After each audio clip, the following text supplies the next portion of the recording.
In today's video, I'm going to teach you how to add my business email in Getresponse. This is a simple but important setup because it lets you send messages using a professional address that matches your business. It also helps your recipients recognize you and can improve trust and consistency in your email communications. To get started, make sure you are logged into your Getresponse account and you are on the main dashboard. You will be working from your account settings, so you will want to stay in the same browser tab as you go through this process.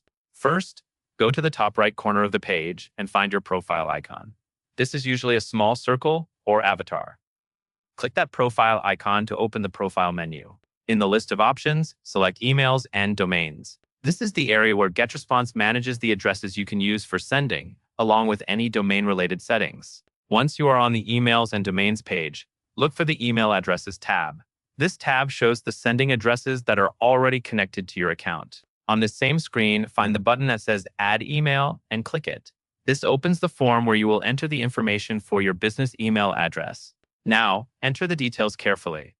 For the name field, type the sender name exactly how you want it to appear in your recipient's inboxes. This could be your business name or your own name paired with your business, depending on what fits your brand. Keep it consistent with the name you use in other communications so subscribers recognize it quickly.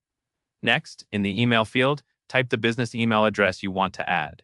Take a moment to double-check spelling and make sure it is the correct address, because this is what Getresponse will use when sending emails from your account. When everything looks correct, click Add.